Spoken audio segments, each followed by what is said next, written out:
Bonjour, je m'appelle Denis et vous êtes sur la chaîne consacrée à l'Albanie.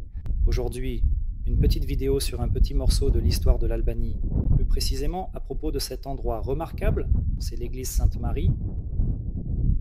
Elle se trouve sur cette île magnifique, oui, une île entière réservée à l'église et au monastère. Je laisserai l'emplacement de ce lieu sous la vidéo. Peu importe, quand vous venez ici, tout est très bien organisé au niveau de la logistique.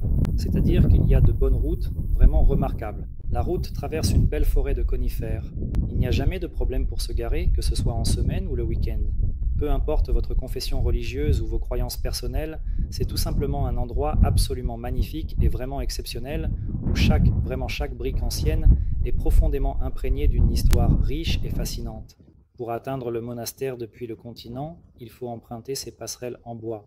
Oui, il y a là-dedans quelque chose de vraiment romantique, quelque chose d'assez poétique et d'un peu mélancolique. Le domaine du monastère lui-même est très bien entretenu, très beau. L'île elle-même se trouve dans un endroit vraiment pittoresque. Sur l'île, il y a 7 hectares de forêt de cyprès, c'est donc très agréable de respirer ici. L'air est vraiment intéressant, agréable. Le domaine est bien entretenu. On voit que le domaine et le monastère sont bien entretenus et reçoivent toute l'attention nécessaire. Si l'on en croit les informations historiques, ce monastère a de très nombreuses années. La première mention de celui-ci remonte au XIVe siècle. Le monastère a une histoire très compliquée. Ce lieu remarquable a aussi connu des périodes sombres. Il n'a pas toujours eu de la chance. C'est la vérité. Mais à l'heure actuelle, ce lieu est véritablement un site religieux d'une importance remarquable, ainsi qu'un monument architectural absolument splendide et historiquement significatif. Le site est ouvert toute l'année, il n'est pas nécessaire d'acheter de billets ni de s'inscrire pour venir ici. C'est-à-dire que vous pouvez venir, tout voir et toucher à cette histoire. Il ne faut pas beaucoup de temps pour visiter cet endroit.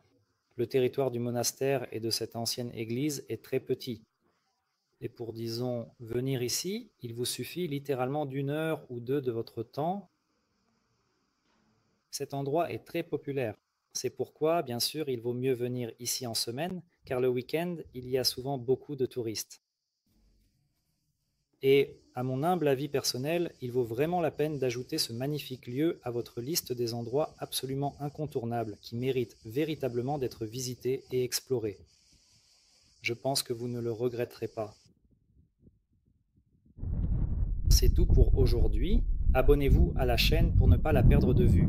Mettez-nous un like, ainsi nous ferons plus souvent et davantage de vidéos sur l'Albanie. Et écrivez-moi si vous souhaitez venir vous installer chez nous, acheter quelque chose, ou même simplement en savoir plus sur l'Albanie. Bonne chance!